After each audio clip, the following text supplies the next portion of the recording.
if you're a celebrity, you become an expert at faking happiness. Right? You never let the outer world guess what is going through your mind, going through your heart. I remember there was that morning show that we used to watch regularly, and one of the anchors was going to move to ABC and just moved overnight. And we knew with the gossip columns that the other person was really upset with him because she didn't turn up for 2 or 3 days. Right? But then she came back, and he was there and she was there, and you could not tell that they weren't best friends. They behaved, there was this,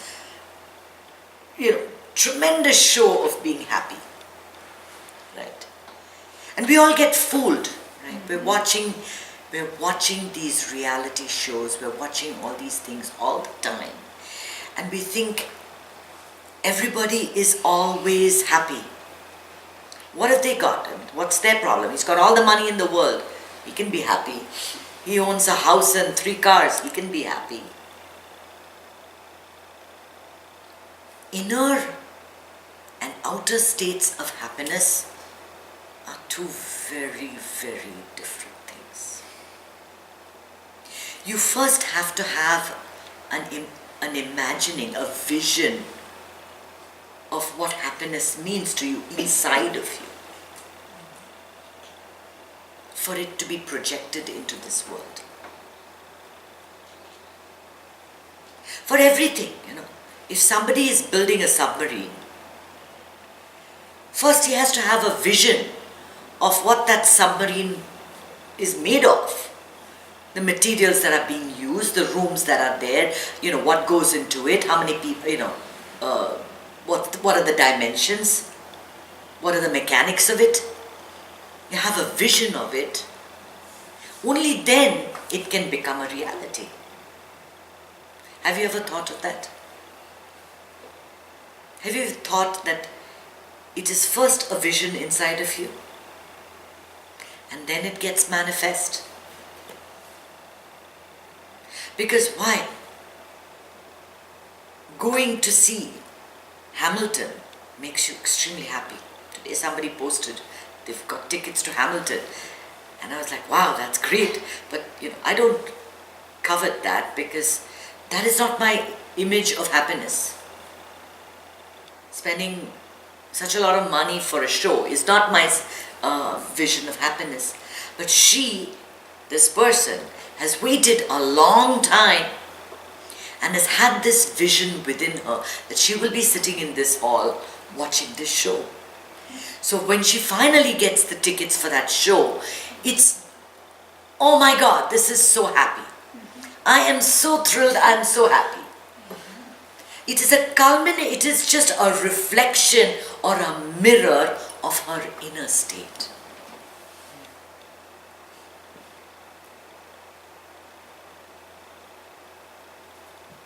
Which is why you think that disappointments equal unhappiness.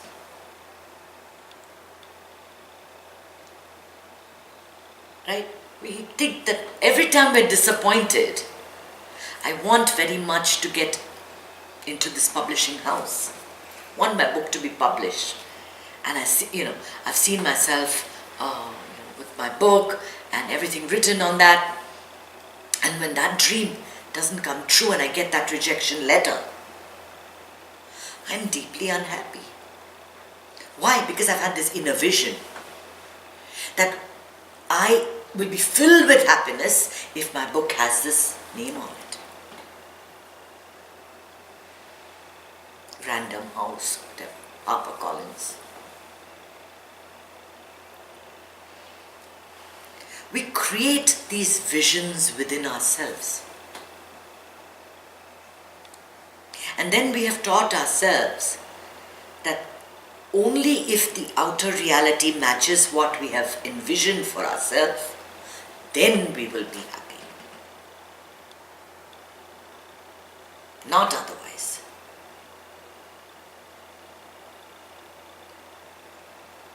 Whereas the feeling of happiness itself is just a feeling of expansion. Just when you are happy, everything feels like it's floating outwards, like it's moving to include many more people. Whereas disappointment and sadness is a feeling of closing in. Like everything is becoming tight and gross and locked into a little box.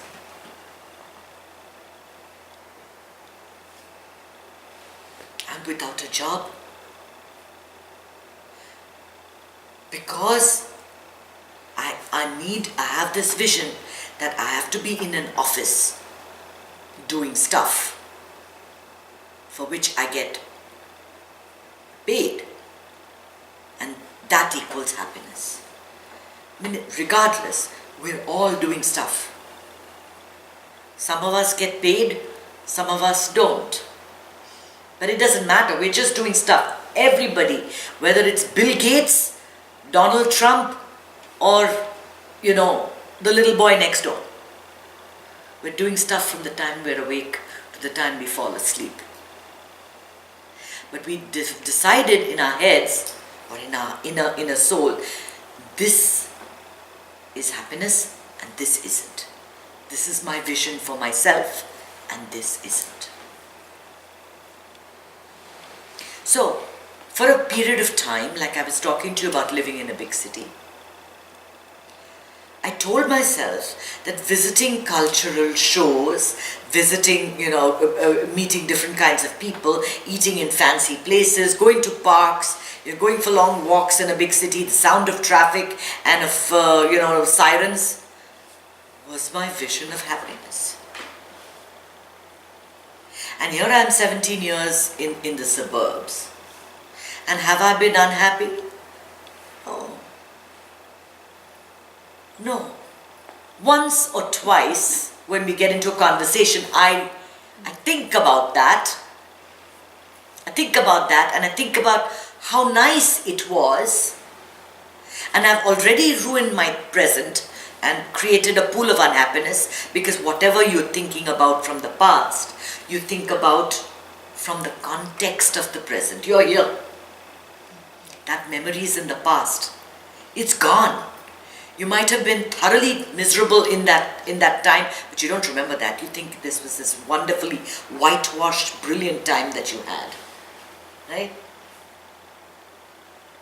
And that makes you feel like what you have right now is nothing, not worth anything, which is not true. I have not spent my time for the last 10 years, at least I can guarantee, paying 1 minute's attention to the city. I love it when I go there, and I love it when I come home. My inner vision of happiness has changed. We are taught from the time we're young that success, wealth, fame, fortune, family, status, all these empty words mean happiness. This is outer happiness. This is outer happiness. Who gets satisfied by status? Not you. Not you. It's everybody else and what they think of you. And you pay a lot of attention to all that. What other people think of you amounts to a lot. You want to be recognized. You want to have the money. You want to drive in a fancy car. But you have wrongly associated all those things with happiness. Happiness is your nature. It is how you feel, even in the midst of not having everything that you want. You can still be happy. The problem is we think of this moment, the present moment, as our enemy, which is why we are unhappy. If you thought of this moment as your friend, you like your friends, right? You're happy when you're with your friends. You're laughing, you're joking, you're lighthearted, you're not thinking of your problems so much. You're comfortable with them. Your friends, the real friends, the ones that nurture you, the ones that support you, the ones that give you everything that you need and want. Think of this moment as your friend. And then your inner vision of happiness will contain no objects. You don't need anything specific to make you happy. You're just happy being for no reason. For no reason. I've seen children playing, and I always mention this to you. In India, we were driving down a road and there was a break in the pipe and the water was shooting high, and these street children were dancing around in that water. They were having so much fun. Wretched kids with tattered clothing. They should, by all standards of happiness, they should be miserable. The outer expression of happiness was their inner vision. Water, I can have a bath.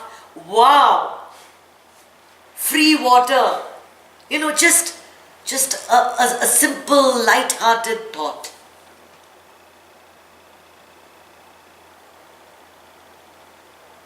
Who decides whether you're going to be happy or not? Have you given your power away to somebody? When I get that contract, then I'll be happy. When I find that man, then I'll be happy. When I move to a big city, then I'll be happy. If I have family around me, then I'll be happy. If that family is nice to me, then I'll be happy. If that family praises me, then I'll be happy. How many rules for this outer world have we created? Conditions. Everything is contingent on so many things, which means that something or the other is going to keep you in a permanent state of unhappiness, right? If you've got so many different things that have to line up for you to be happy, it's a tall order, and the universe will not be able to give it to you. That's too many things. But if you simplify your life and have an inner vision of an empty space that is filled with happiness, then you return to it really fast. Yes, there are moments that you feel disappointed, like when you get the rejection letter and when some door closes, when your mortgage loan is refused, when somebody outbid you on that house, when your boss says something. Small little hiccups. That doesn't define your happiness. Don't let one incident lock you up in a dark room.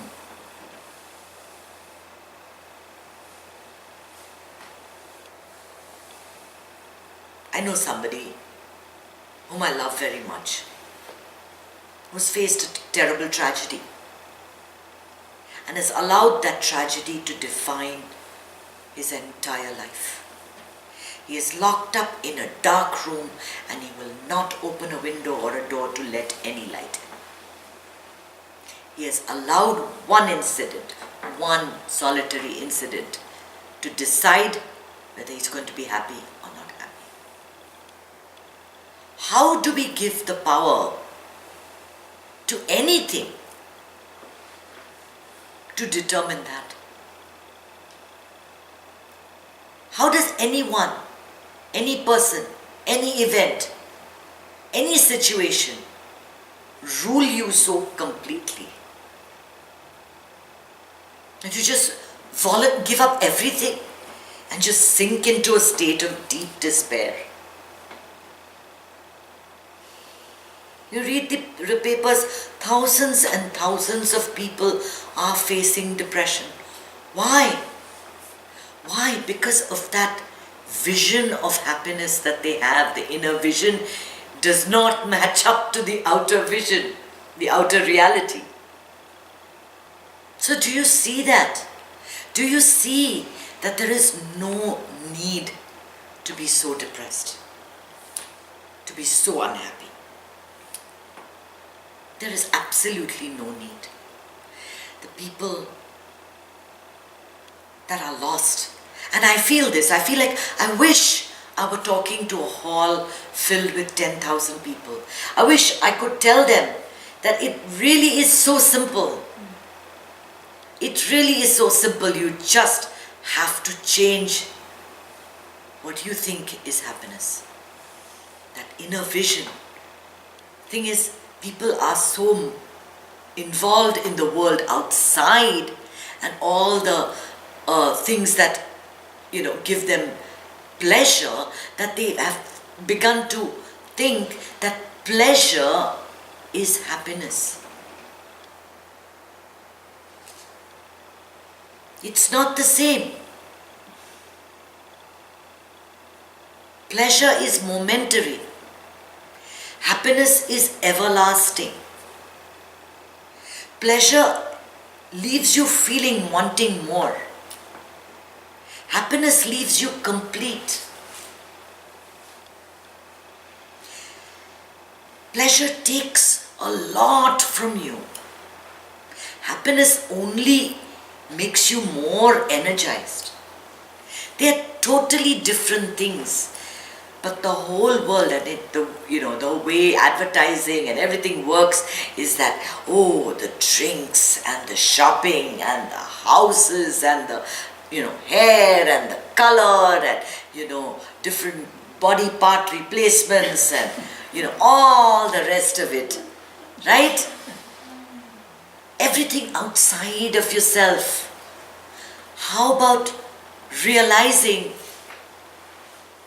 that happiness is internal? Happiness is always that internal feeling, that feeling of complete joy, without any reason. Just because you're sitting and staring at this room full of people, or garden filled with flowers, or the stars twinkling at night, or sitting in front of Hamilton and listening to that wonderful show. All that has to come to you unsought, without any hankering, without any effort. Life has to be effortless. And for that to happen, if you want your life to be effortless, your inner happiness and your outer happiness have to merge. You have to stop thinking of your happiness as an object of senses.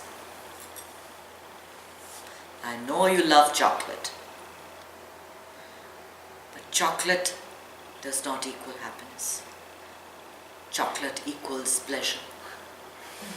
Pleasure is not happiness. Plain and simple. Plain and simple.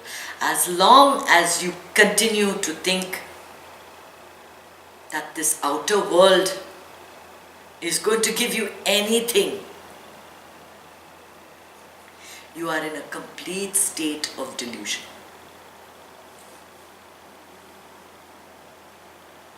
You came empty-handed, you're going to go empty-handed. But the happiness and peace passes on from lifetime to lifetime to lifetime. That is your legacy. That is your legacy. And that requires self-effort. self-effort. Think about what I'm saying, not just for 10 minutes after this group session, but for the rest of the day, rest of the week, rest of the month. What makes me happy? What is my inner vision of happiness? What is the feeling that I'm looking for? Am I looking for happiness? Am I looking for pleasure? Because the outer world of happiness is one of pleasure. The inner world of happiness is one of peace and calm.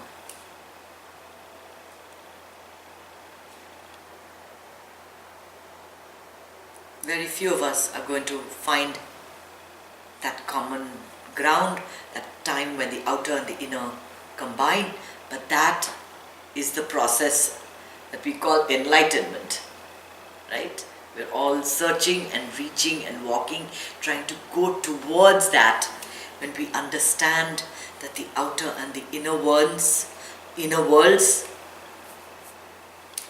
don't coincide. That the inner world, the vision of the inner world trounces everything else.